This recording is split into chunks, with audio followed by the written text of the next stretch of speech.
know, in Matthew 17:4, during the Transfiguration, Peter said, "Lord, it's good for us to be here." And that's just exactly the way that my wife Dina and I feel this evening. It really, truly is good to be here, and I thank you so much for having me. Each time I come before an audience such as yourself, I have a personal goal. And that goal is to touch just at least one person in the audience with a life-changing perception. A life-changing perception that can help that person to live a happier, a healthier, a more peaceful and more productive life than ever before. I feel that Father, said, well, we don't have too many people. If we got 10, then that's quite a bit. I said, Father, I don't care if one shows up. That's the one that God wanted there, and that's okay with me. I feel that what I want to share with you this evening is very important, and to take some of this home, what's for you and what isn't for you, you could just throw it in the trash can as you leave here. But I do clinical hypnotherapy in Slidell. I've been doing it for the last 15 years. I work with people to stop smoking, stress, anxiety, depression, fears, and phobias, and many other things. And I've seen miraculous results that take place because I do bring God into all of my sessions. It doesn't matter what religion you are. Everyone has heard of the Holy Trinity, the Father, the Son, and the Holy Spirit. And I think we also, as humans, are made up of a trinity, which is our body, just this physical part of us, and our mind, which is the mental, the emotional part of us, and our spirit, which is our own spirituality. And if one of those three are out of balance, it's going to affect the other two in some way. And all I do is that I just work with helping to bring this human trinity into balance with the Holy Trinity, to make that holy encounter, to help that person to be able to see things different than they've looked at them before. Tonight I'm going to share with you the third part of this Trinity, which is the Spirit, because this is the main part. When this is in balance, when this is in connection, you start seeing miraculous things take place that you didn't even consciously would be aware of. But before we get started, I'm going to just ask you to close your eyes for a moment. And I just want you to think about what I'm sharing with you and just sort of kind of go along with it. Use your imagination, think about it, just pretend it. But just close your eyes a moment now. And I want you to use your imagination.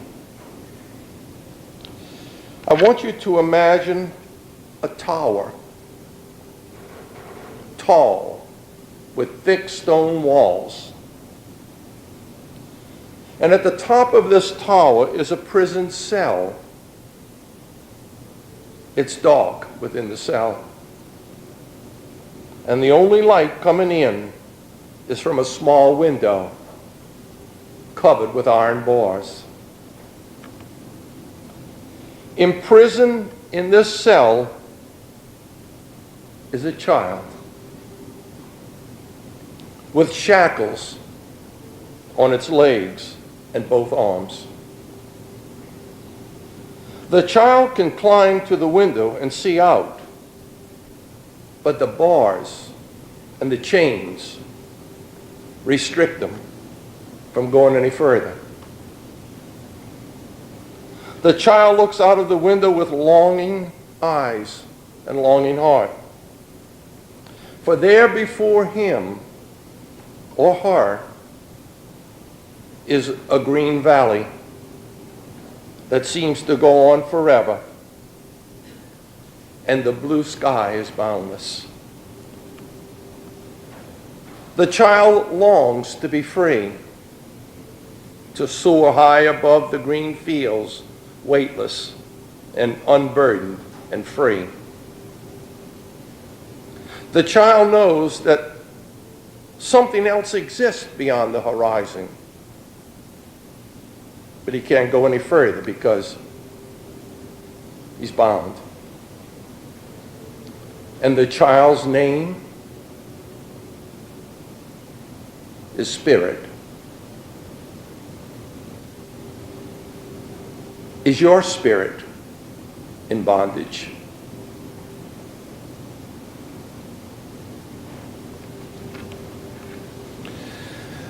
You can open your eyes now, and I want to just share with you some things that can keep our spirit in bondage. Anger, resentment, bitterness, jealousy, and revenge. These are all things that keep our spirit in bondage. Tonight,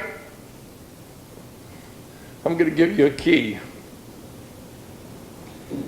With this key, you can just unlock any lock and you can open any door.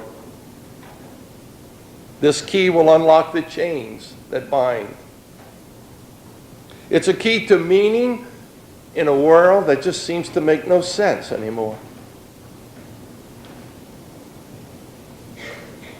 The key is happiness. It's a key to a longer and healthy, more peaceful and more productive life. It's a key to happiness and peace. And the key is forgiving. That's the key. To forgive. Let me share a little story with you about my life and why I'm here today. In 1987, at the age of 53, you don't have to worry about adding that up, I'm going on 70, so it'll save you a little time. I went through a really severe depression at the point of suicidal. I had a real good job. I had all of Louisiana and Mississippi as a territory. I made good money, had a company car, had an unlimited expense account. And I used to enjoy getting up in the morning and going to work. You see, people trusted me. When they bought something from me, I came with it. And they knew that if they ever had a problem, I'd be there to help them in any way I could.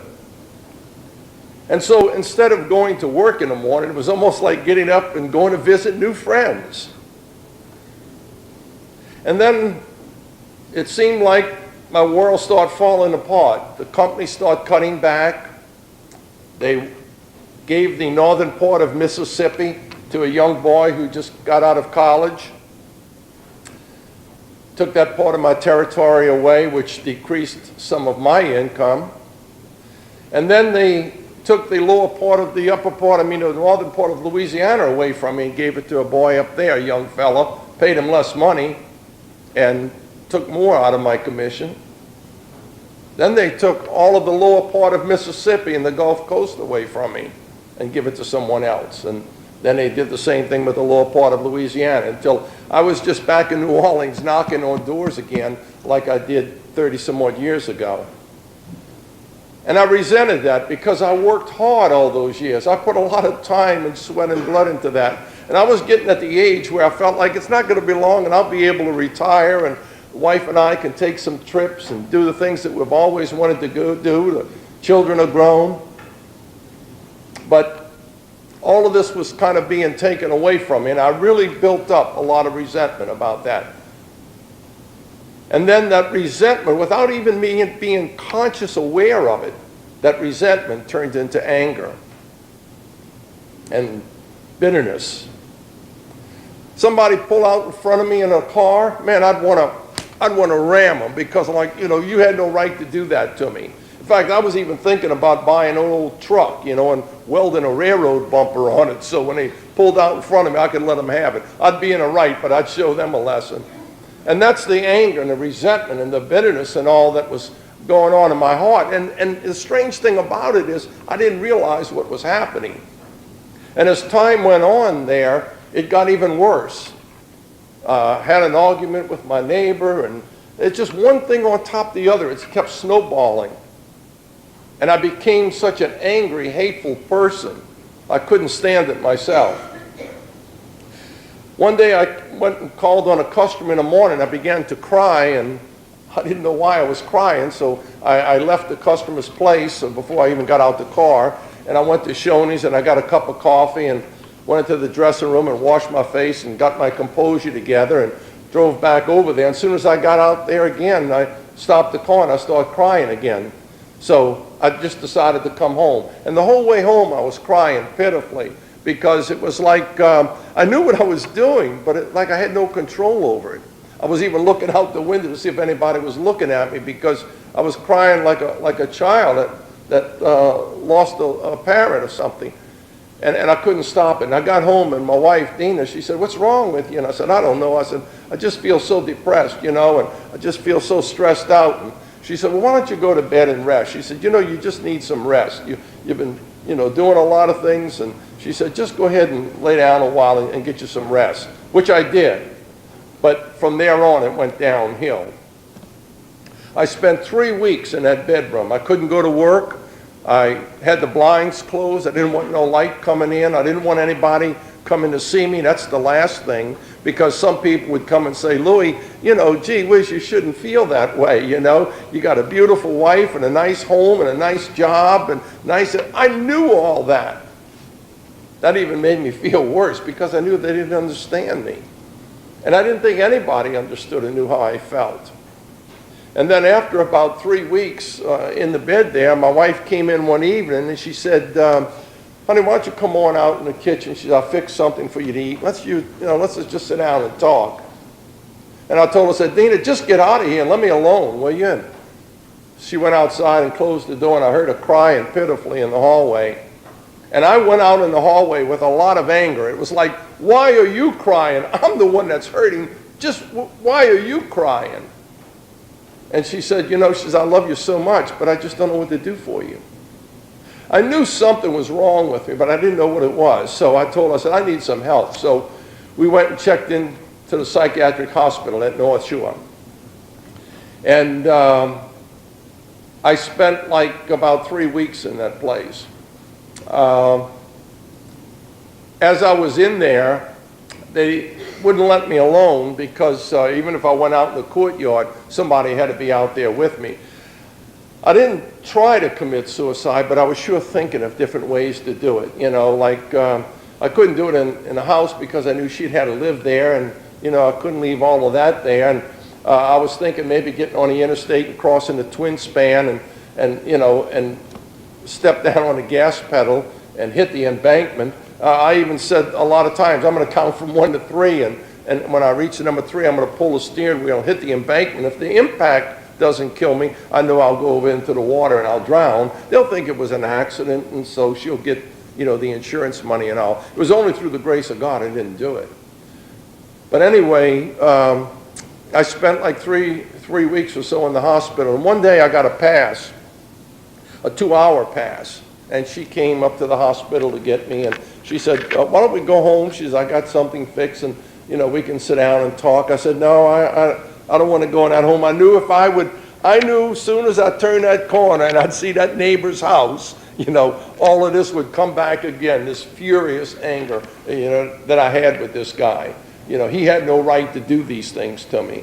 And so I said, "No, I can't go home." She said, "Well," she said, "You want to just go for a ride?" I said, "No, I'd just sooner stay here," because I was starting to feel somewhat protected in that environment. Didn't have to worry about phones, didn't have to worry about nothing. Nobody was coming to see me except her. And that was only for maybe 45 minutes or so once a day. And so I didn't have to put up with all this stuff out there. And I was getting kind of used to this environment. And we sat there for a little while, and then I told her, I said, "Well, why don't you take me over to church?" I don't know why I said that, because that's the last place that I wanted to go. I felt like, God's so good. Well, then why is he letting all this stuff happen to me? I didn't deserve none of this. I always tried to respect people and their property and do things for others, and it was like everybody's messing on me. I just, why is this happening to me if you're such a good God, The guy down the street didn't care about anybody, and he's driving a new car, and he's got a good job, and things are just going wonderful. They're going on trips. And here me trying to do right, and, everything's going down. But anyway, she took me over that night to the chapel at St. Margaret Mary. The church was closed, but the chapel was open, and we went in the chapel that night, and it was really strange because, I know that there's someone there all the time, but when we went in there that night, it was 8 o'clock. There was no one in the chapel. And we went and knelt down right at the front pew, and I knelt down and I tried to start praying, like the Our Father and the Hail Mary and, all the prayers that I was taught to say. And I just couldn't pray. I felt like a hypocrite. I felt like, I have all this anger and resentment. I don't belong in this church, especially for the Blessed Sacrament. The only reason I didn't walk out was because she was still kneeling down praying. So I just sat back in the seat, folded my arms just like Father has his now. And I just started staring up here at the altar, and the Blessed Sacrament was in there. It had a candle burning on each side. And I started staring at the Blessed Sacrament there. And all of a sudden, it was like, this fast-forward tape that was running in my mind about do this, and why did that person do that, and you should have done this to him, and I wouldn't have taken that, and all that kind of fast-forward tape. It kind of slowed down somewhat. And I said, well, I think I'll go back to work, and I'll just do the best I can. If they fire me, they fire me. I'll go get a job selling somewhere else. I'll sell refrigerators, and that way somebody comes in and they say, I want a refrigerator. I said, what do you want, a white one or a red one or a blue one? It'd be that easy, and I'll do that. And then I said, I'll go back to work. And then I said, and I'm going to say a prayer for my boss. Now, when I said that, it was like somebody reached into the pit of my stomach and said, well, you fool, you're going to do what? After what he did to you? And I said, yeah, I'm going to still say a prayer for him. And then I said, I'm going to say a prayer also, for his wife and his family and all. And it was only minutes before that I was hoping that the company would burn down and he'd be inside of it, And I said, now, I'm going to say a prayer for my neighbor.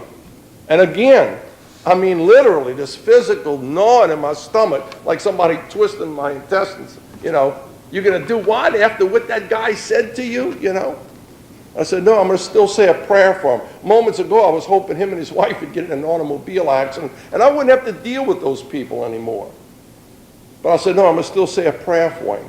And for some strange reason, I just start putting people like in a circular motion. Well, I'm going to say a prayer for this one. And then this other person coming to my mind, years and years ago, what they did to me. And I'm going to say a prayer for that person. And I'm going to say a prayer for this. And as I was putting these things into circular motion, from within inside of this circle was like a dark spot. I mean, just a total dark spot.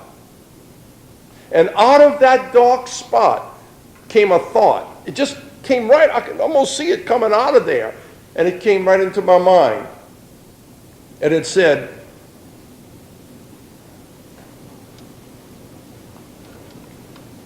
do it for me. And at that instant, the anger, the hatred, the resentment, the bitterness, the jealousy, and the revenge was completely gone. The depression was totally gone. I've experienced a peace that I could never explain until this day at that moment. And I began to cry, and my wife said, what happened? And I told her, she said, well, what did you do? I said, Dean, I didn't do anything. I don't know. It just like something just lifted off of me. I said, I feel great. I feel wonderful. And when I went in the hospital there, when I first went in, they ran tests on me, and they found out that I had a chemical imbalance, and that's what caused the depression. They put me on some medications that had some side effects, weren't too good, and finally they got me on another medication, and said it'd be about 30 days before it would get into my system, I'd have to stay on medication all my life. Well, anyway, I knew I was well. I knew. I couldn't explain what happened, but I knew I was okay. So I went back that night. I told the nurse, I said, look, I'm all right now. What do I have to do to get out of here? And I told her the story. She said, well, I think you better talk to your psychiatrist about that. So the next morning when he came in, I told him the story. He thought I was really nuts then. Thought he was going to double a dose of medication. But it was only about 3 or 4 days later, because he told me, he said, well, we can't let you go. He said, because we'd have to run tests on you again. He said, because you still could be in danger to yourself or to someone else. And I said, well, do whatever you got to do. And he ran the test, and all the chemicals were back in balance. And I never did go on any medication. And you see, when that happened that night, there was something else that was almost like attached to it. I knew at that moment that I had to do something to help people. Didn't know what it was, but I knew that I had to do something to help others. And then just as time went on, and God just seemed to put people in my life, got me from one level to the other, and here I am today. Years ago, I didn't know anything about hypnosis or hypnotherapist. I couldn't even spell it, and here I is one today, you know. But it's not the hypnosis that does it. It's helping a person to get into that relaxing state, to cut down on some of this mind chatter that goes on, that says you can't do it, or you're going to always be this way, or look what that guy did to you. How can you forgive him after what he or she did to you? It cuts down on that mind chatter from that conscious analytical mind, and it helps the person to make that spiritual connection. And that's where the miraculous things take place. I can't stress enough the awesome power of forgiveness. Forgiveness, it's ongoing. I'm just a work in progress. That's all I am. It's constantly ongoing. It's like driving back in the back of an old lady that's doing 20 miles an hour in a 40-mile zone. Or it's like the guy that pulls out in front of you and has the audacity to give you the finger. It's a constant, ongoing process that you have to go through. And it may not always be easy to forgive. I know, because I myself experienced that in a battle. And I still experience it. But at least I'm conscious of it now, and I'm able to continue doing it. And the more you do it, the easier it becomes, believe me. See, I didn't deserve all the things that happened to me. I didn't deserve what the people said about me or did to me. So I felt like, why should I let them off the hook by forgiving them or saying I'm sorry? But not realizing it, I left myself off the hook by doing that, by forgiving. Remember, the choice for happiness is up to us. We're the ones that have to make that choice. We're the ones that have to be willing to let it go. Now, when I say willing to let it go, I'm not speaking about willpower. I'm speaking about the free will that God gave us. That is the most powerful thing that we have.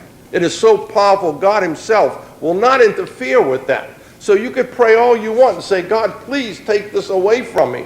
And God is saying, let it go, and I'll take it. We have to be willing to let these things go.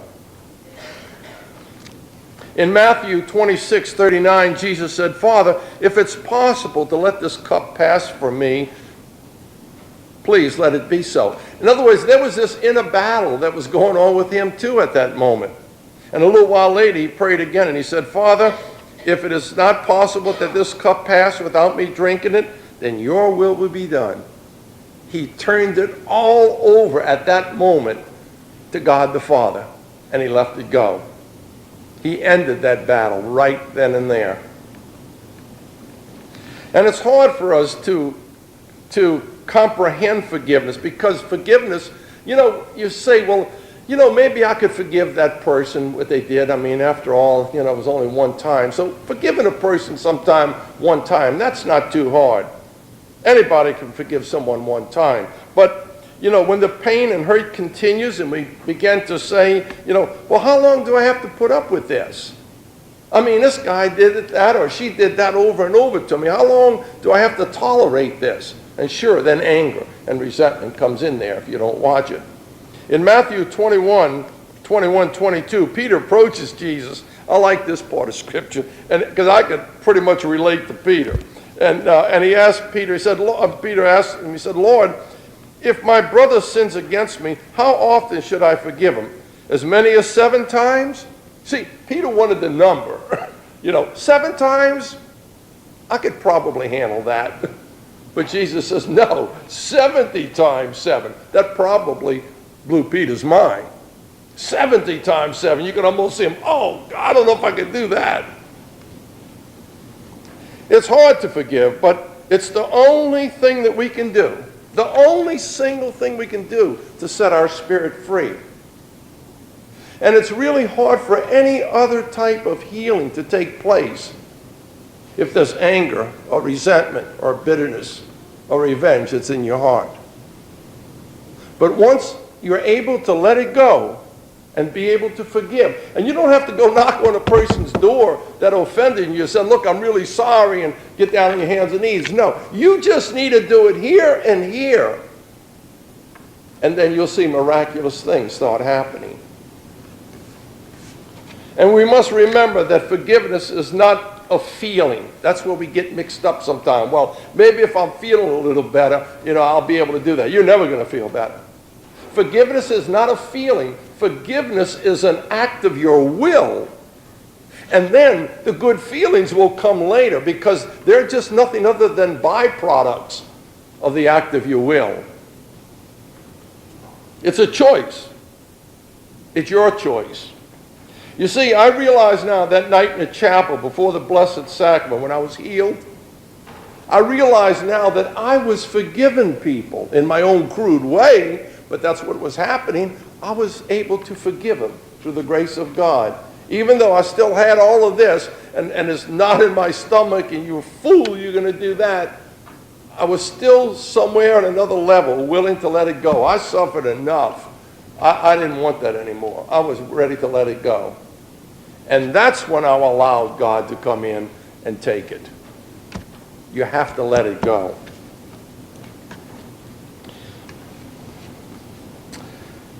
It's sort of like, I guess it's like, if we had a garden hose and we hooked it up to the faucet and stretched it out and turned the water on, out of the end of the hose could shoot a stream of water from here to the back of the church. But if we walked over to that hose and we put a little kink in it, we're going to slow down that water flow. Put another kink in it, and you're going to slow the flow of water even more. Until finally, you got so many kinks, you're going to only have a drip coming out of the end of that hose. I had a lot of kinks in my hose. See, God is like the water, always there, ready to flow. But we put these kinks in there, and we stop His grace. We stop Him from performing miracles because of our lack of not being able to let things go. We didn't deserve it. And then before you know it, without any conscious effort, we get caught up in this poor me syndrome. And we just start reinforcing it more and more until finally it begins to take over. When we hear about Jesus casting out demons, the first thing we think about, is a fiery-eyed devils and horns and pitchforks, But the demon that can totally possess us and turn us into something that we don't want to be is anger, hatred, resentment, bitterness, jealousy, revenge, drugs, alcohol. These are things that can take and rob our spirit and put our spirit in bondage and make us something we don't want to be. I didn't like myself when I was depressed, when I had all this anger. I didn't like myself one bit because it was going against my true spirit. And so all of this other stuff that's coming in is not part of your true spirit. That's why we feel that way, because it's not really a true part of us. Many times we don't understand the power that we give to things sometimes. We're not conscious of it, so we just respond spontaneously. My son gave me this little holder for my business cards, and he gave it to me with a lot of love, and I carry it with me everywhere I go because it just reminds me so often of, the love and devotion that he had for me. And but let's just say I happen to sit it down here and go over there and speak to some other people, and I come back to look for it, and it's missing. And I can say, well, you know, it was black, and Father dresses in black all the time. That would have matched his clothes. He could have took that. Why would he want to do that? Or that other lady, she had a large purse. She could have come by and put that in a purse. Why would somebody do that? That had no meaning or value to them. Why would they do something like that to me? Why would they take that from me? And you see the power now that you begin to give this, and how you build up this anger and resentment and bitterness. But when you become conscious of this evil spirit trying to take you over, it's like you stop it and you say, well, maybe whoever took it maybe needed it more than I did. And then you left it go. You didn't give it the power that it needed for it to manifest itself into something that can control you and turn you into something you really don't want to be. It's the same as the law of the echo, or the old cliche, what goes around comes around. You know the law of the echo? If you stand on top of a mountain and you holler down in a valley, I love you. And that's going to come back at you over and over and over again. But if you stand up there and you holler, I hate you, that's going to come back also over and over again. And many times we don't realize this, what goes around comes around type thing. We start picking up this without any conscious awareness, and we let it turn us into something we don't want to be. Paul says in Corinthians, whatever you sow, you'll reap.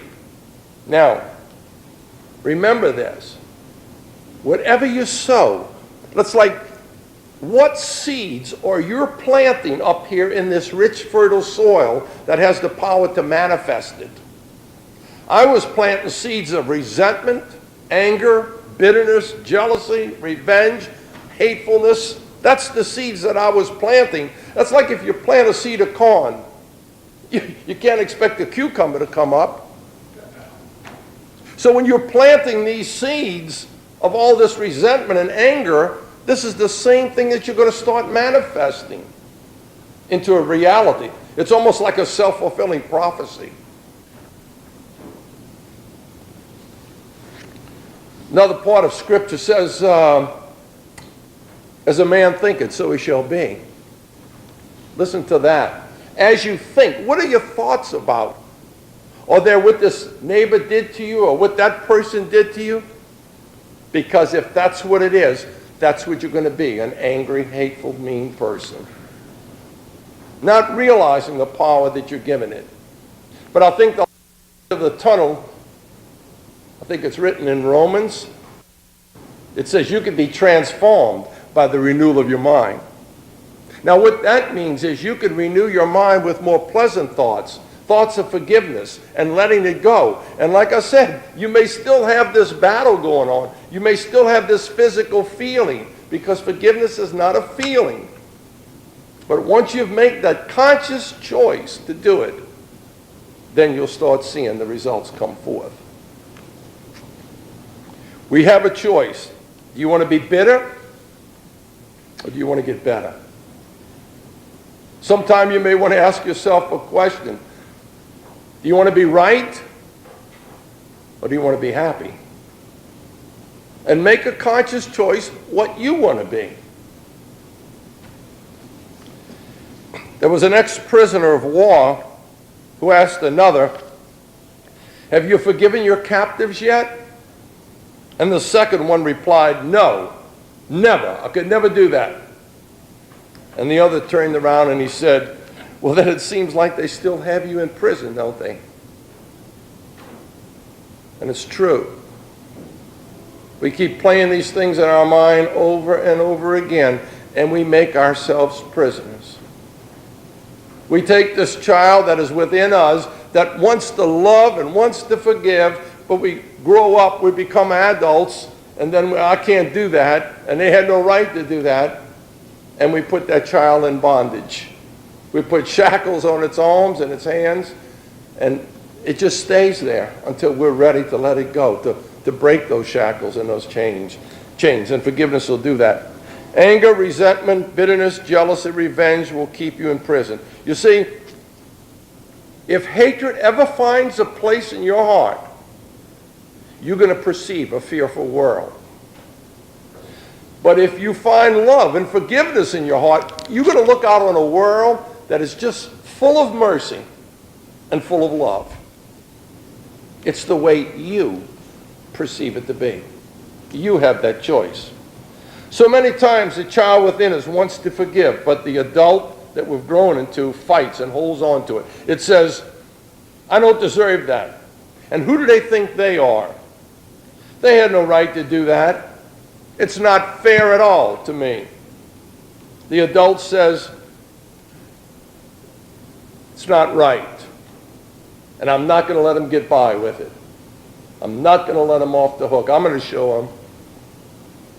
And without even realizing it, we put more and more chains and shackles on our spirit. And as long as we keep that mindset, and that's how long the spirit will be kept in prison, in bondage. It's only till we make a conscious choice to let it go that God can come in and take it. And when I say he comes in and takes it, he will take it. But a half hour from now, we can't go back and say, Jesus, I don't think you're doing a good job with it, so can you give it to me back again and let me dwell on it a little bit more? Maybe I could do a better job than you. No, when we put it in his hands, we got to let it there. So that if that thought of that person or that thing comes back in our mind, we can say, you have it, brother. Don't belong to me anymore. You take care of it. And then we're able to let it go. And I can assure you, when that happens, you're going to see miraculous things happen in your life. I don't think it's going to be very long, because the way I understand the mind-body-spirit connection, I don't think it's going to be very long that you're going to go to your physician and you're going to tell him, you know, doc, I've been having this terrible pain in my neck. And he's going to say, have you forgiven your neighbor? Because it does have an effect on our physical body. It does have an effect. It can weaken the immune system and set you up for some illness, sickness, or disease.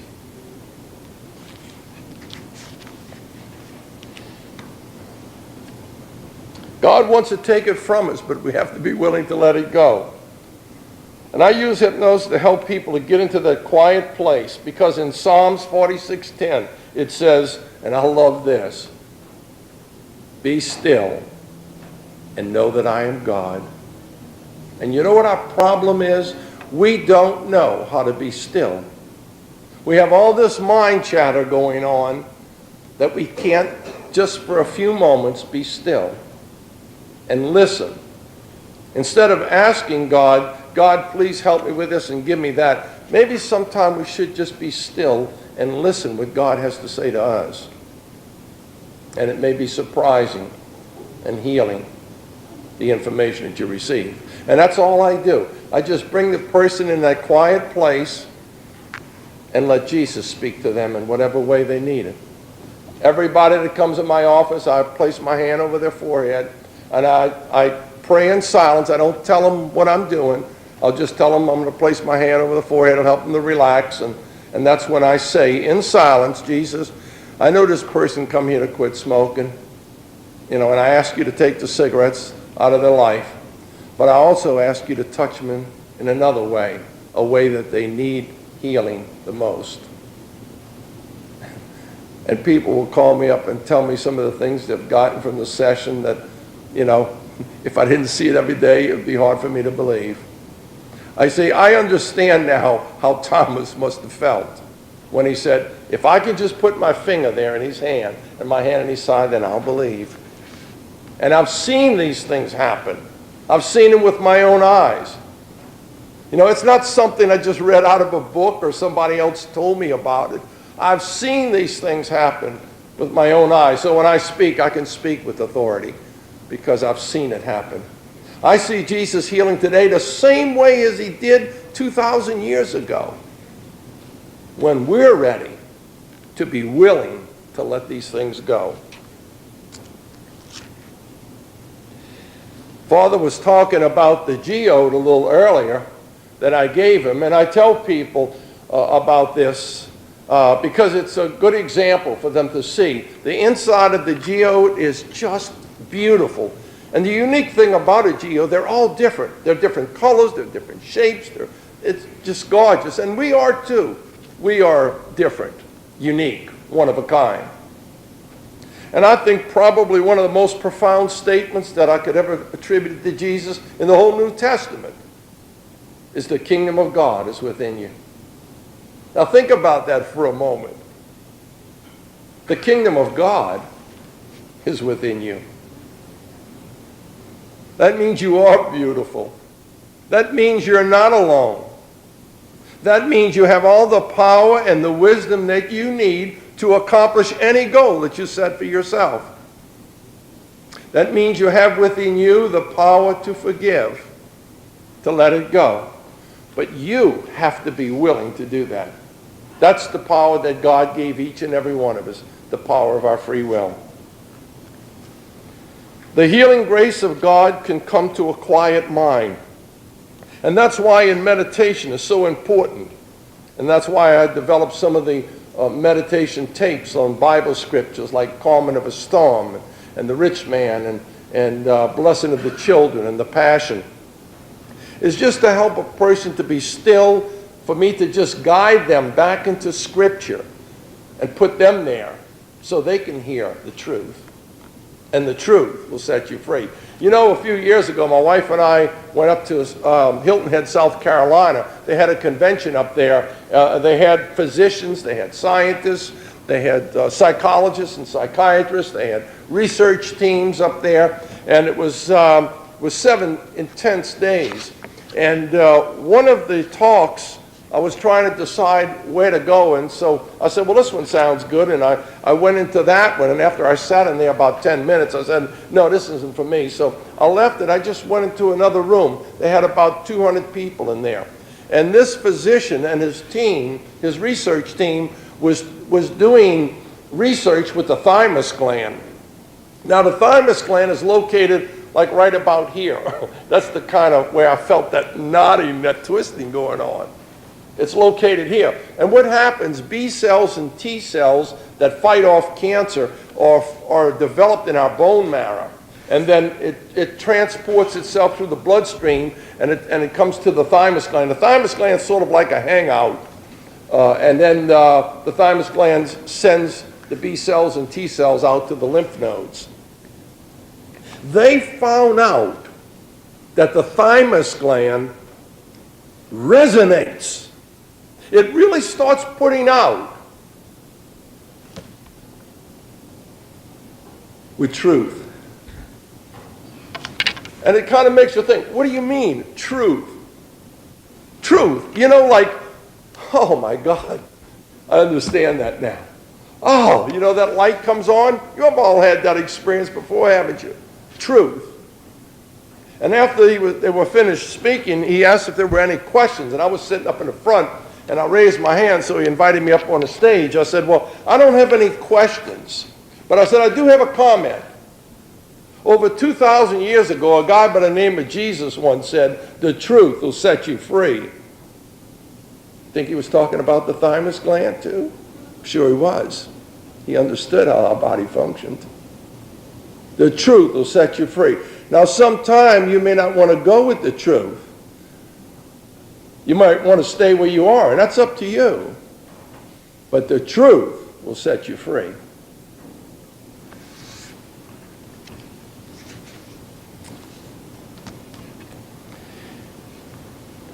If the mind becomes at war against itself, like with anger, hatred, resentment, bitterness, jealousy, and revenge, you're going to always see a fearful world out there. That's going to be your perception.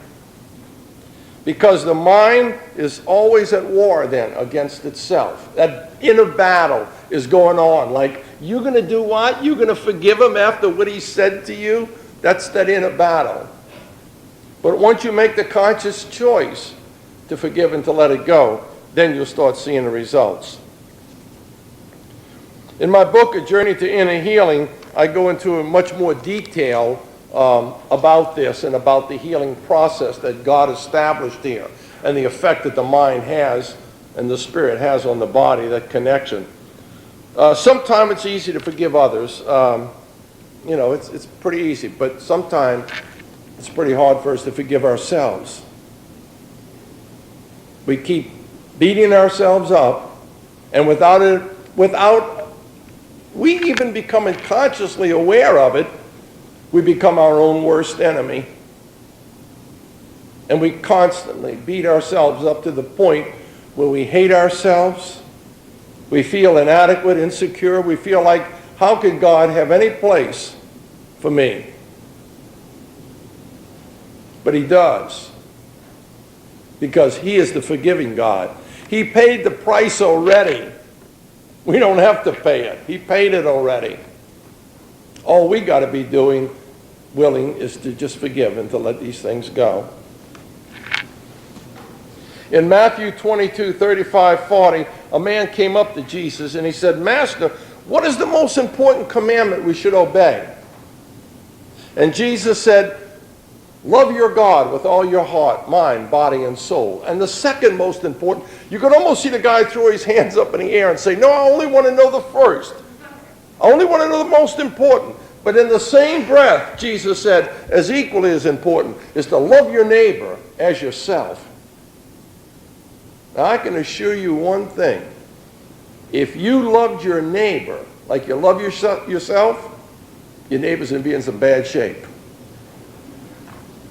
What Jesus was trying to tell us is you have to love yourself. You cannot love this other person until you love yourself, till you can realize that you were created in the image and likeness of God, that you're a child of God. You are special. You are unique. God created you that way.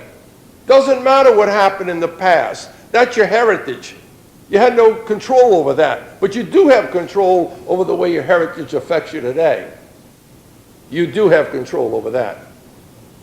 So when you become aware that you are special and unique, then when you start, and we were brought up too, if you love yourself, that's selfishness, No, that's not. You have to love yourself before you can love the other person.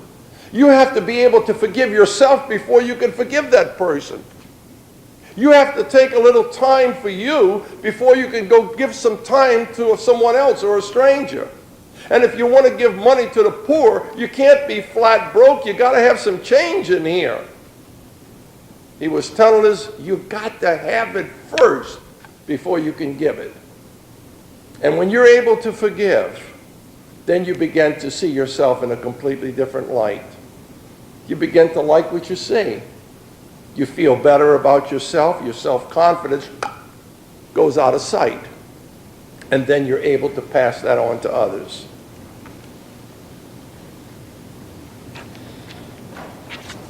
That's what the Apostle Paul meant when he said that you could be transformed by the renewal of your mind, by just changing that thought process.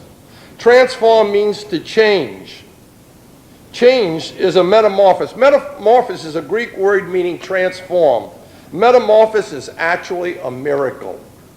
Because a worm becomes a butterfly, and it's not just the change in the appearance, but biologists tell us that it's actually a complete change, that the tissue of the worm completely dissolves and becomes a new creature. And with forgiveness, that old person, that hateful, that mean person, totally, completely dissolves and becomes a new creature of love and forgiveness. I pray that my time here tonight will help to transform maybe just one of you, to help you in some sort of a way to see things different, to be able to understand the power that God gave you, which is your free will. Unresolved anger is going to keep your spirit in bondage and make you lose your identity. It'll turn you into something that you don't want to be. And like I said, anger is like a pill. It only affects the one that takes it. Forgiveness is the only antidote that can make you well and set your spirit free. But don't be mistaken and just think that forgiveness is for the benefit of those who hurt you, because it's not. It's for your benefit more so. In Luke 10, Jesus said to his disciples, I want you to go out like lambs among wolves. Think about that for a moment. Lambs among wolves. That's pretty serious, isn't it? He said, I want you to go out and knock on the door. And when they open that door, offer your peace. And if your peace comes back to you, you enter that house. You eat their food. You lay hands upon the sick. He just said, do your thing. But he said, if you knock on the door and your peace doesn't come back to you, take your peace back. Leave the house. Shake the dust from your sandals. What he's saying is, when you knock on that door and that person comes out and says, what do you mean knocking on my door? You got one nerve to do that. Who do you think you are? You're so inconsiderate. Now get out of here. And they slam the door in your face. You have every bit of human rights. I said human rights. To stand up there and say, that wasn't right, that wasn't fair. They shouldn't have done that to me. I didn't do anything to deserve that. I went there with a good heart to mean well, and look what they're doing to me. Jesus said, offer your peace, and if your peace doesn't come back to you, leave that house. Shake the dust from your sandals. Don't play it in your mind every place you go over and over again. Shake it from your sandals. Leave the house. Go knock on the other door and just offer your peace. Just be the person he created you to be. That's simple. In Matthew 5:23-24, it says, therefore, if you bring your gifts to the altar and then recall that your brother has anything against you, leave the gifts. Now, the gifts are important, but they're not as important as leaving the gifts there and first go and reconcile with your brother and then come back and offer your gifts. Matthew 5:43-48, you've heard it, that it was said that you shall love your neighbor and hate your enemy. But I say to you, love your enemy and pray for those who persecute you, that you may be a child in your heavenly Father's kingdom. For he makes this, and this is important because we ask ourselves this question pretty often. The Father makes the sun rise on the bad and good and causes the rain to fall on the just and the unjust.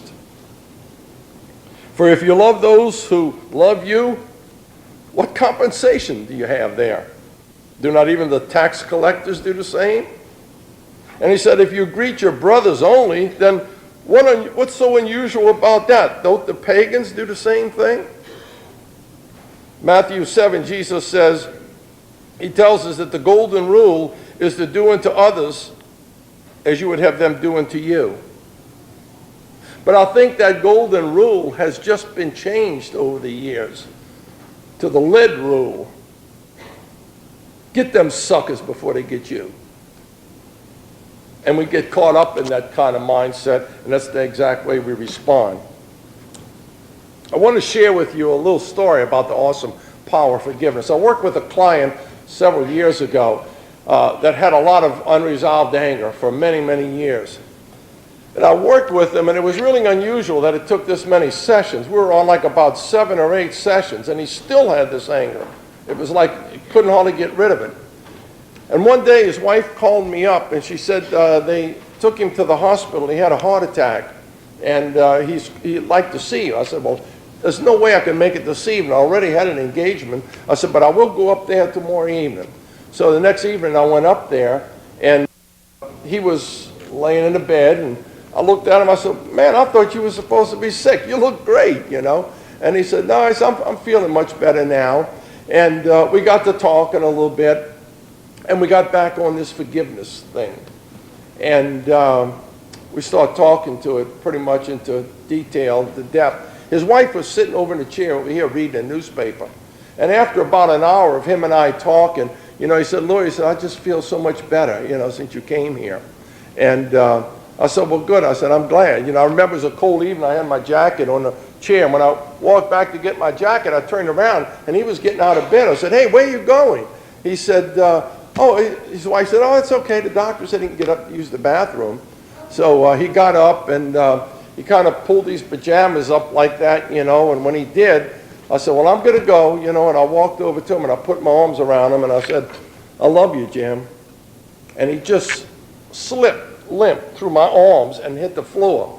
I caught him somewhat, and then I ran outside and I called the nurse, and they made us get out of the room, and they called, the emergency people came in, and after about 45 minutes later, the doctor come out. He said, who's Mr. Bauer? I said, I am. He said, well, he wants to see you. He said, he just had an out-of-body experience. He said, we came in there and we had a flat line when we went in. He said, we hit him once and nothing happened. The second time, nothing. The third time we hit him, he said, he came back, and the first thing he said was, why did you bring me back? Why did you bring me back here? And so I started talking to him. His wife came in, and I put my head on the pillow, and I told him, I said, Jim, God ain't finished with you yet. He's got some plans for you. And then I left. And it wasn't long after that he recovered very well, lived probably, I want to say, almost 10 years after that.